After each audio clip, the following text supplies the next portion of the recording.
Boa noite a todos, feliz semana. Todo mundo bem, todo mundo me vendo, todo mundo me ouvindo. Vocês sabem por que eu faço isso aqui? É porque eu fico nervoso, aí quando a gente fala vai relaxando. Hoje nós vamos tratar de um dos personagens que eu acredito ser mais icônicos da história bíblica. É um personagem que, se você olhar para ele, você diz, não, eu não queria ser igual a ele. Normalmente, na história do mundo, eu nunca conheci. Se você já conheceu alguém, aí eu não sei. Mas eu nunca conheci ninguém chamado Judas. Esse aqui, o nome desse cidadão aqui é Judas. Eu nunca vi. Historicamente falando, nós temos algumas associações negativas ao nome de Judas. Não tem mais essa tradição aqui, mas antigamente tinha aquela situação do boneco Judas, que saia correndo, o pessoal saia correndo atrás para bater, não era? Tinha toda essa situação, chamava o Judas. Eu nunca corri, mas eu sei que o pessoal ficava... Eu vi os meninos correndo e sabia, não, o pessoal disse que é o Judas que está correndo. Não precisa, não. Eu vi o boneco passando e disse, não, é o Judas que está correndo. Tinha essa situação. Quando os pais, pelo menos no Rio de Janeiro, algum ainda tinha aquela exceção, tentava fazer o registro do filho com o nome Judas, era barrado, com o argumento de ferir a dignidade da pessoa humana, porque se você fosse chamado de Judas, possivelmente ia ser meio que esculachado. Nem quem quer ser chamado de Judas? Oh, não, o nome de fulano é Judas. O pai queria registrar o filho Judas lá no Rio de Janeiro e travaram. Isso aconteceu também com Hitler. Na Segunda Guerra Mundial, até a Segunda Guerra Mundial, só tinham registrado 22 pessoas com o nome Hitler. Depois da Segunda Guerra, mais ninguém registrou o nome do seu filho. Pode até ser que tenha, mas pelo menos registrado, mas ninguém registrou após a Segunda Guerra Mundial. Mas isso é meio contraditório, porque se a gente lê o radical do nome Judas, quando a gente faz essa tradução literal, Judas quer dizer o elogiado, o abençoado. Então, se fosse para você chamar, não, meu filho é o elogiado, é o abençoado. Eu queria, acho que você queria, não, meu filho aqui é o elogiado. E normalmente, quando você é pai do menino, você não pensa, rapaz, como é que a gente vai escolher o nome desse menino? Ninguém pensa, que tal Judas? Não, é um nome que ninguém quer e está fora de cogitação. Feito toda essa introdução, eu queria que você abrisse sua Bíblia lá no livro de João. João, capítulo 6. João, capítulo 6, o verso 70 e 71. Todo mundo achou? Enquanto vocês vão abrindo, a gente vai fazer uma oração. Oremos. Grande Deus, maravilhoso Pai, obrigado, Senhor, porque o Senhor nos trouxe à tua santa casa. Obrigado porque o teu Santo Espírito foi quem nos moveu até aqui. Então, que realmente o Senhor continue trabalhando no nosso coração, que o Senhor possa falar conosco nesse momento, em nome de Jesus. Amém. Irmãos, antes de começar, eu queria fazer uma retificação na nossa semana. Eu não sei se vocês prestaram atenção, mas a gente, na quinta-feira, o PG ia ser na casa ou na igreja? Na casa, exato. Mas na quinta-feira agora vai ser na igreja. Então a gente vai começar de quarta até o domingo aqui na igreja. Entendido? De quarta-feira até domingo faremos o PG aqui tranquilamente na igreja. E só trazendo uma parcial para os irmãos, na nossa visitação de ontem a gente conseguiu meio que fazer 40%, digamos assim, das ruas, e nós conseguimos, para a honra e glória de Deus, 40 estudos bíblicos. 20 estudos bíblicos com basicamente 40% das ruas. Isso aí é muita coisa para quem não tinha. Então, se você quer dar estudo bíblico e não está... estou desocupado, queria dar, pode falar comigo que a gente tem pessoas agora para dar estudo. Viu? Se tiver, tem 20 pessoas lá disponíveis para receber estudo. João, capítulo 6, versos 70 e 71, fala o seguinte: não vos escolhi eu a vós outros, os 12, e contudo, um de vós é diabo. Ele fala de Judas Iscariote, filho de Simão, porque era quem o havia de trair, sendo um dos 12. A vida de Judas, ela é uma vida totalmente diferente dos demais. Quando você para analisar os 11 apóstolos, os 11 discípulos que estavam com Cristo, todos eles eram da Galileia. E, normalmente, historicamente, quando alguém era da Galileia, existia certo preconceito. Lembra do João, capítulo 1, que ele fala, ó, disse-lhe Natanael, pode vir alguma coisa boa de Nazaré? Disse-lhe Filipe, vem e vê. Porque eles dizem, será que tem alguma coisa boa que dá para vir de Nazaré? O pessoal, os galileus, será que tem alguma coisa que dá para vir de lá? Então, assim, eles tinham essa dúvida sobre a situação. Porém, Judas, dentre os 12, ele era o único que não era da Galileia. Tradicionalmente falando, para eu tentar exemplificar para vocês, alguém que não era da Galileia era uma raça, digamos que era tipo um pedigree, alguém mais refinado. E quando você era da galera, era uma situação um pouco mais do interior, mais culachada. E Judas era essa pessoa. Judas, ele era um cara altamente preparado para o chamado que Deus havia feito para ele. Ele era alguém, de fato, treinado. Não só isso. A preparação dele era tão grande que, se ele não tivesse traído Jesus, e nós vamos entender, todo mundo já conhece a história, mas se ele não tivesse traído Jesus, possivelmente ele até poderia ter livros escritos na Bíblia, porque de fato ele era alguém muito bem preparado. E o Judas que está lá na Bíblia é Judas, irmão de Jesus, não é Judas que traiu Jesus, aquele Judas do final da Bíblia, tá? Então, se ele tivesse realmente continuado com Cristo, possivelmente nós teríamos livros também de Judas por ser um discípulo muito bem preparado. Eu queria que vocês abrissem a Bíblia de vocês, volta um pouquinho aí no livro de Mateus, Mateus, o capítulo 8, 19 e 20.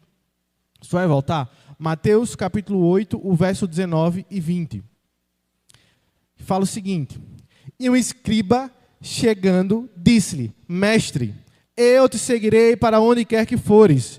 Jesus respondeu-lhes, as raposas têm suas tocas, e as aves do céu têm seus ninhos, mas o Filho do Homem não tem onde reclinar a cabeça. Dos 12, a tradição e os estudiosos contam que Judas ele foi o único discípulo que ele não foi chamado. Ele mesmo se escolheu. Então, na mente dele, ele dizia, ele falou para o mestre assim, Senhor, eu sou uma pessoa tão capacitada que eu vou passar a seguir você, vou passar a seguir o Senhor.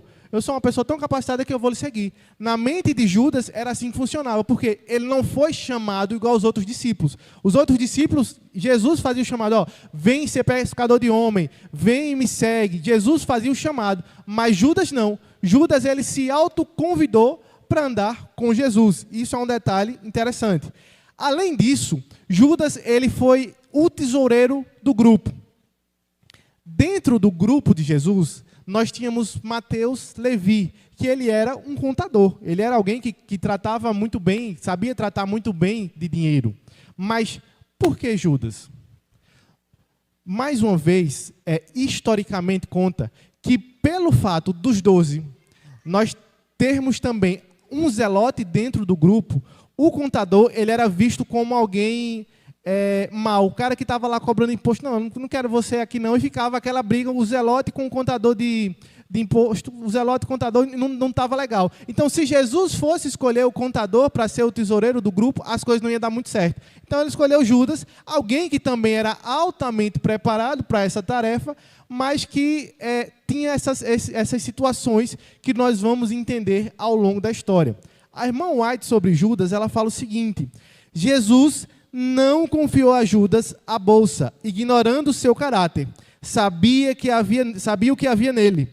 Mas, enquanto Judas já cedeu à ganância, Jesus, em sua compaixão, lhe dava a oportunidade de ver e corrigir suas falhas, antes que se tornassem irremediáveis. Então, perceba, Jesus ele conhecia o coração de Judas, mas ele disse, eu vou te dar uma chance, eu conheço o seu coração, eu conheço a sua tendência, mas eu vou lhe dar uma chance de trabalhar comigo.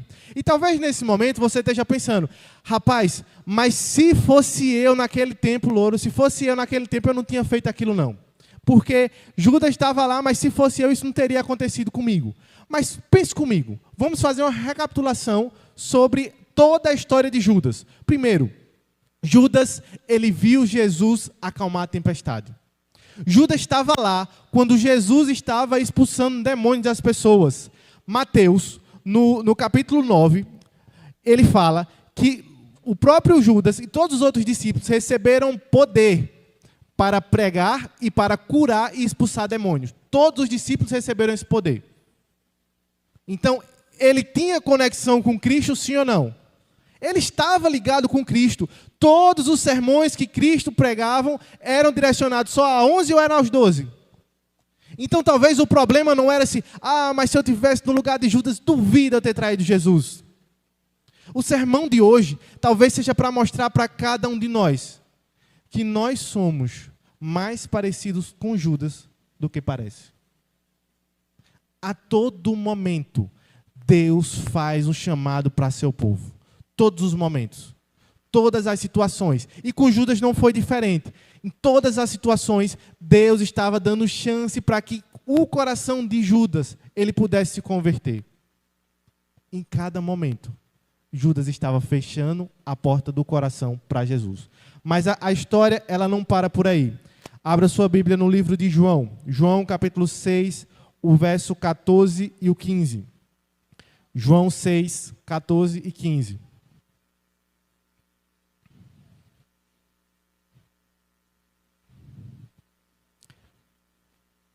Amém? Fala o seguinte. Então, aquelas pessoas, vendo o milagre que Jesus tinha feito, diziam: este é verdadeiramente o profeta que devia vir ao mundo. Jesus, pois, sabendo que pretendiam vir arrebatá-lo para o fazerem rei, retirou-se outra vez para o monte, ele só. Irmãos, o que eu acho interessante nesse verso é que a irmã White ela explica que Judas, nessa situação, ele meio que encabeçou todo esse movimento para fazer Jesus rei. Aí você disse, ele era bonzinho, né? Queria fazer Jesus rei, cara bom. Só que qual era o pensamento dele? Ele dizia, como nesse pequeno grupo aqui de 12, eu consigo cuidar da finança, se Jesus for levado a rei, eu vou ser o ministro da economia desse país. Imagine a situação, imagine o pensamento que ele tinha. A irmã White diz, Judas era o principal promotor da ideia de coroar Jesus rei. Quando Jesus se retirou, frustrando o plano, Judas ficou profundamente aborrecido, porque no fundo achava que sua estratégia era melhor do que a de Jesus. E aí ele na mente dele pensava, tenho certeza, se ele for coroado rei, eu vou ser o ministro da economia e as coisas elas vão começar a fluir. Porque o próprio João, se você ler o livro de João, você vai entender que João ele tinha coragem de falar muita coisa na cara. E uma dessas passagens, ele diz, ele não estava cuidando, ele não estava preocupado com essa situação. A preocupação dele era porque ele era ladrão. Judas, ele era ladrão. Ele cuidava do dinheiro, mas ele também desviava o dinheiro que chegava para o grupo. João, no capítulo 12, fala o seguinte: então disse um dos seus discípulos, Judas Iscariotes, filho de Simão, aquele que o havia de trair, por que não foi este unguento vendido por 300 dinheiros e dado aos pobres?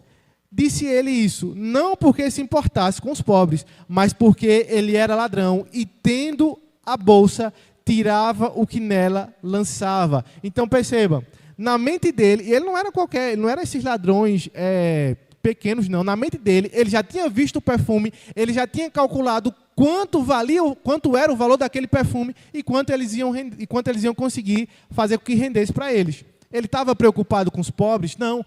Todas as vezes, o livro de João fala, todas as vezes que o dinheiro entrava, ele fazia esse desvio. Então, no coração dele, Cristo estava constantemente trabalhando.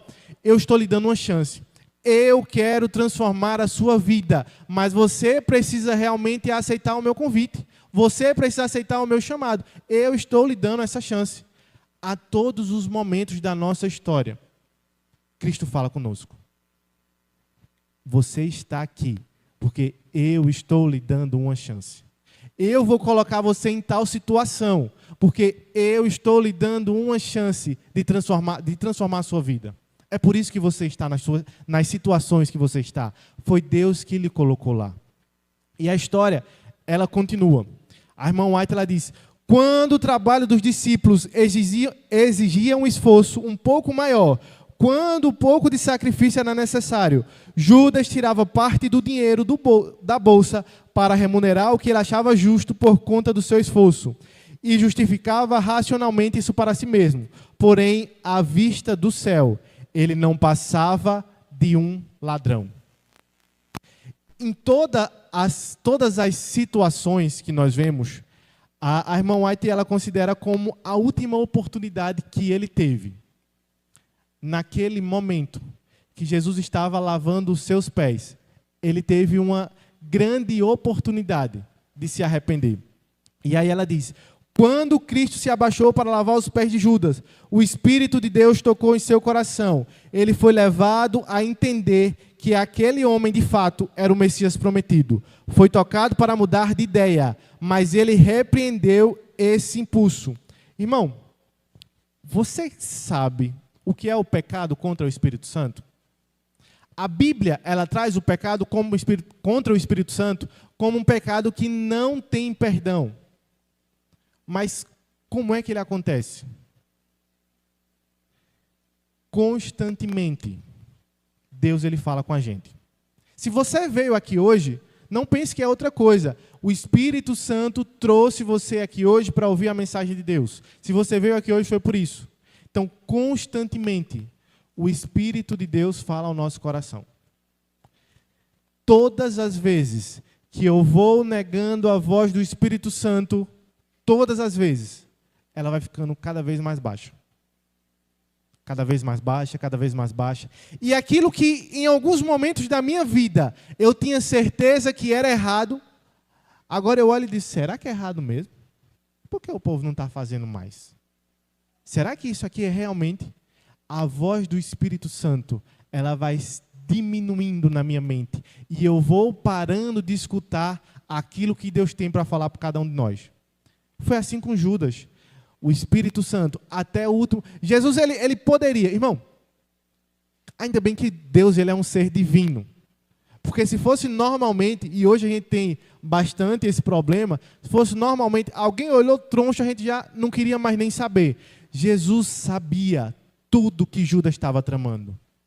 Mas até o último momento da vida dele, ele deu oportunidade de arrependimento.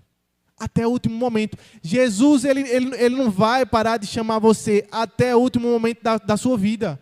Mas você não precisa esperar o último momento para ouvir a voz de Deus. Essa é a verdade. Deus fala conosco constantemente. Mas eu não preciso esperar que seja o último momento para, de fato, dar ouvido à palavra de Deus. E aí a mensagem, ela continua. E nós temos meio que uma visão distorcida de tudo aquilo que Jesus ele tinha idealizado. Judas ele tinha um plano totalmente diferente na mente dele. Desde o começo, quando a gente começa a entender o relato da história de Judas, ele dizia, a irmã White fala, Judas agora viu Jesus no pátio do sumo sacerdote e se jogou aos pés, pedindo que o libertasse. Jesus não censurou, o mestre sabia, a sua confissão era tirada à força de uma alma culpada por um terrível sentimento de condenação e expectativa de juízo. Mas ele não sentiu profundo e quebrantado pesar por ter traído o imaculado Filho de Deus. Jesus olhava piedosamente para ele e dizia, para esta hora eu vim. O orgulho de Judas ele foi tão grande, que ele não correu diretamente para Jesus. Ele tentou mais uma vez resolver da forma dele. Quando a gente para um pouquinho para pensar, vocês lembram da história de Pedro? Pedro traiu Jesus? Pedro traiu Jesus. Pedro negou a Jesus 3 vezes. Ontem eu até falei que ele chegou a praguejar Jesus. Só que em seu momento de contrição, ele tentou resolver diretamente com Jesus. Ele sabia que tinha errado, ele havia reconhecido o erro e ele tentou resolver diretamente com Cristo. Sabe qual é o nosso problema? Na maioria das vezes, Cristo é a nossa última opção. Esse é o nosso problema. As coisas acontecem de um jeito, as coisas acontecem do outro. E Judas, ele estava desesperado, porque ele imaginava, eu vou adiantar esse processo agora. Vou levar Jesus e ele não vai ter nenhuma outra escolha. Ele não vai ter escolha a não ser mostrar o seu verdadeiro poder. Vocês acham que Judas tinha alguma dúvida que Jesus ele era realmente o Filho de Deus? Claro que não. Judas estava andando com ele constantemente. Judas viu Jesus curar. Judas viu Jesus ressuscitar Lázaro. Judas viu todas as coisas. Então ele não tinha dúvidas que Jesus era o Filho de Deus.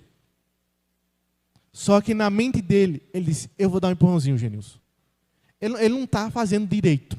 Não está resolvendo essa situação direito.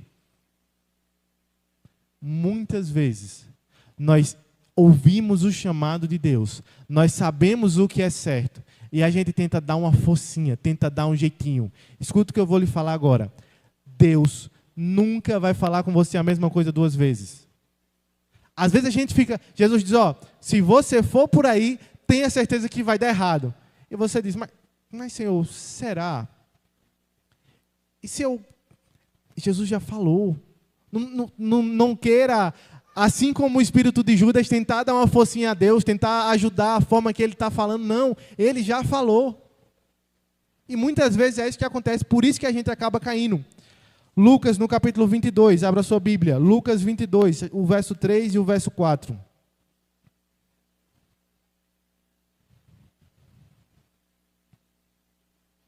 Lucas 22, 3 e 4. Fala o seguinte, e Satanás entrou em Judas, chamado Iscariote, que era um dos 12. E este foi e tratou com os príncipes dos sacerdotes e com os capitães, como o haveria de entregar. Irmãos, esse é o tipo de possessão mais perigosa que existe. Ele não gritou. Ele não se bateu, ele não esperneou. A Bíblia fala que Satanás entrou em Judas. E nesse momento, racionalmente, ele tomou essa decisão. Ele não falou mais grosso. A Bíblia não fala que ele estava engrossando a voz, que ele estava gritando, que ele estava fazendo nada disso. Não. Ele simplesmente, a partir do momento que ele deixou com que Satanás entrasse no coração dele, ele tomou a decisão errada. Sobre essa situação, a irmã White fala, Satanás dominará o coração de uma pessoa quando, de maneira repetida e prolongada, ela resiste aos apelos do Espírito. Por respeito ao livre-arbítrio, Deus permite que essa pessoa siga seu caminho. E o Espírito do mal toma o lugar que Deus deveria colocar. Judas, ele não simplesmente fechou a porta. Quando ele seguiu Jesus, existia uma porta aberta. Ele simplesmente, você lembra da história, eu acabei de falar, ele se convidou para estar com Jesus. E essa porta aberta da arrogância, da ganância, de querer ter mais, não foi fechada. Eu não sei quanto tempo faz que você está nessa caminhada com Cristo. Mas quais portas ainda não foram fechadas? Isso é tão sério, isso é tão arriscado, que fez com que alguém visse tudo que Jesus fez, estivesse andando com Jesus, ouvindo todas as palavras, e ainda assim tivesse traído o Mestre. Que porta está aberta, que fez com que está fazendo com que Satanás ele entre e comece a atrapalhar a sua vida? É muito importante você fazer essa reflexão. E não só isso. O mesmo sermão que amolecia, a mesma mensagem que era pregada, era uma mensagem única para todas as pessoas, mas por conta da dureza do coração, Judas ele não ouvia. Judas comia com Jesus, dormia sobre o mesmo teto, orava junto, pregava junto, ele fazia tudo, mas ele não estava verdadeiramente convertido. Quantos aqui já ouviram diversos sermões sobre a volta de Jesus, sobre, de fato, o serviço missionário? A gente vê isso muito refletido hoje, principalmente quando as ações elas exigem algum esforço nosso. Eu falo para vocês, vir à igreja é um passo muito importante. Você escutou a voz do Espírito Santo para estar aqui. Mas talvez esse seja o passo mais fácil. Seguir a Jesus de verdade Esse é o passo mais difícil.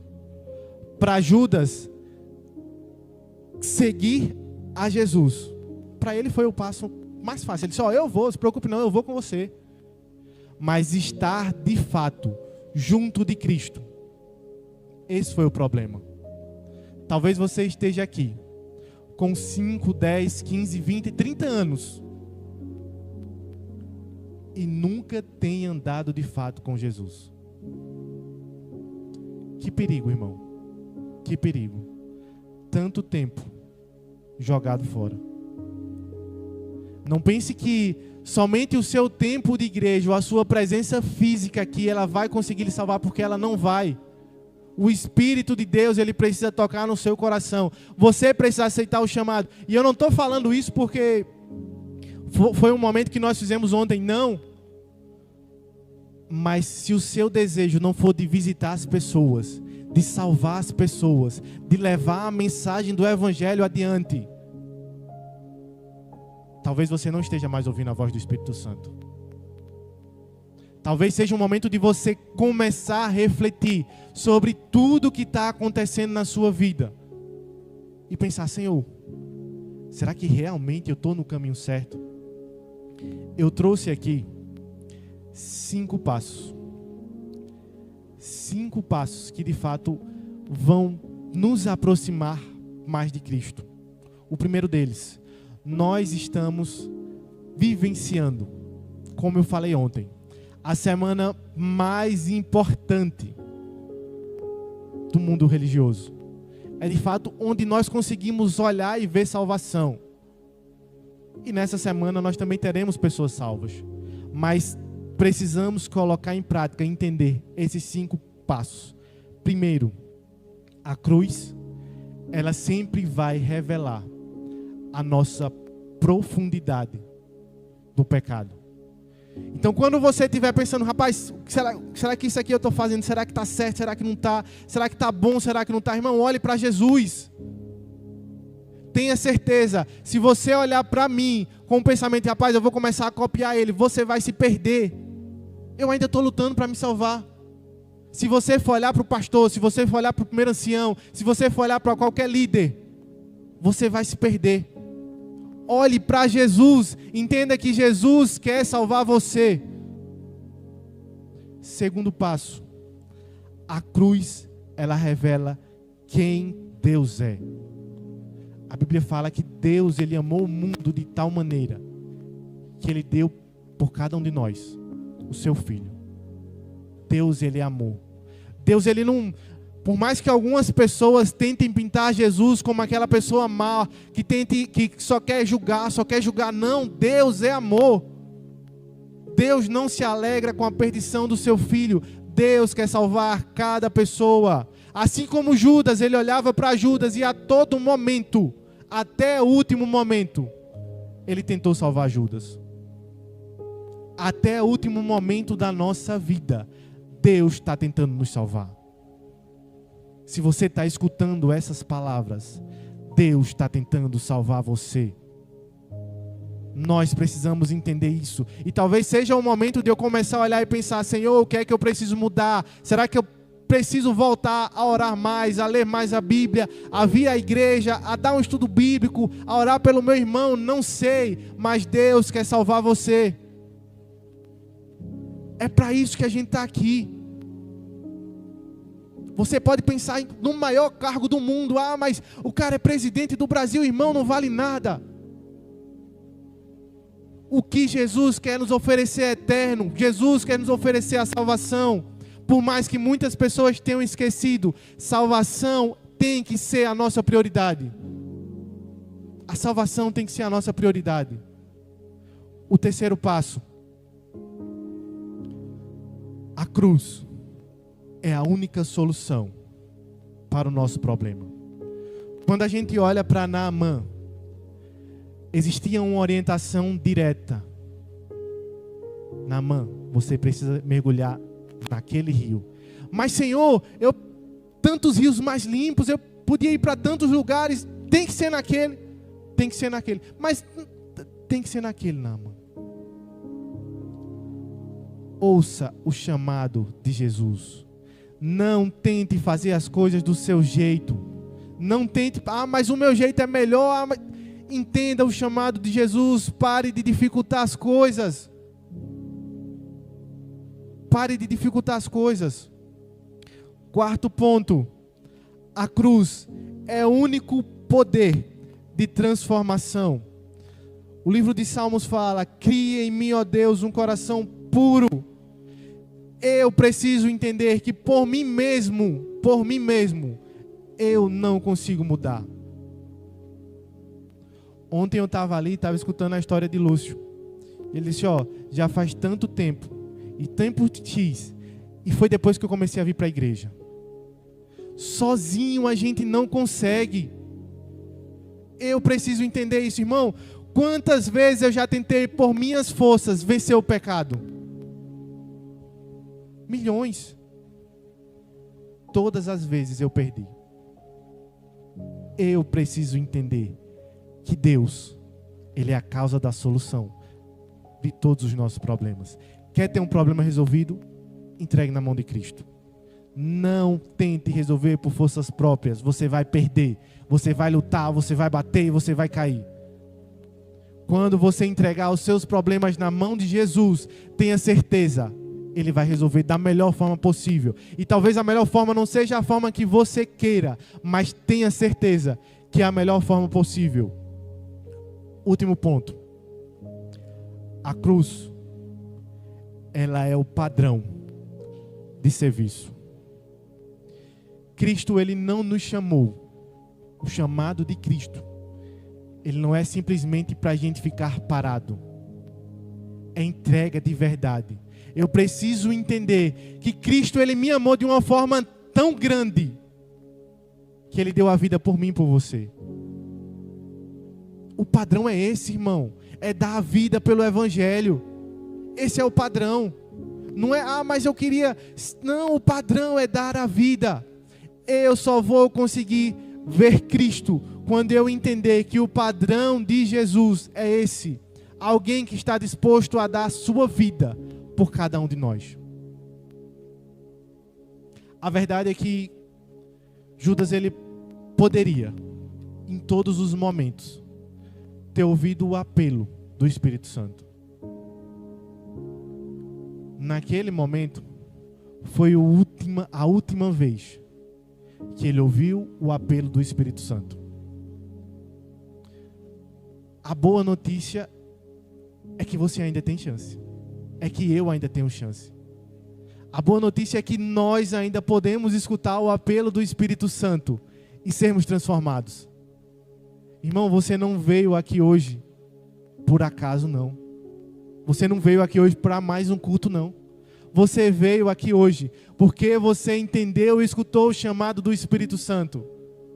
E Deus, Ele quer transformar a sua vida. Nós vamos escutar uma música agora. O hino Infinita Graça. Enquanto essa música estiver sendo cantada, peça a Deus de fato: Senhor, transforma o meu coração. Assim como o padrão da cruz, me ajuda a viver esse padrão de serviço, a colocar a tua vontade como prioridade na minha vida. Pode colocar a música. Enquanto a música estiver sendo cantada, tocada, que de fato você possa renovar os seus votos com Deus. E fique de pé, para que a gente possa encerrar com uma oração.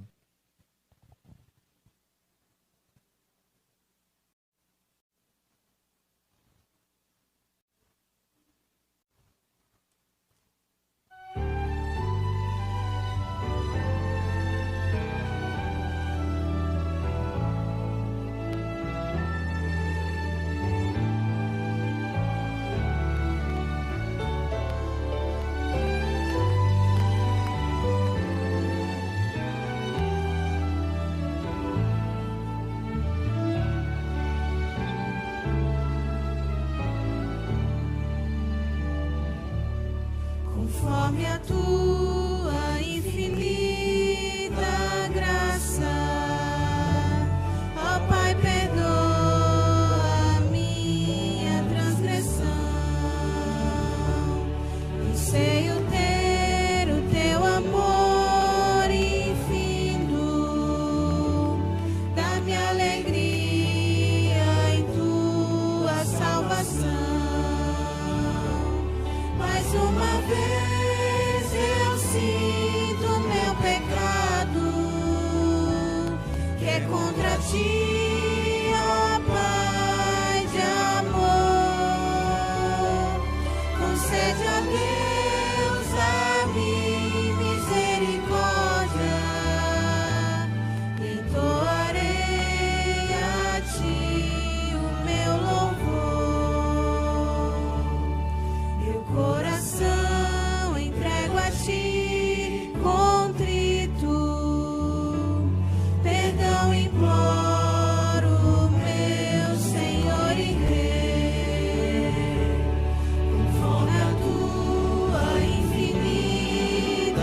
Oremos.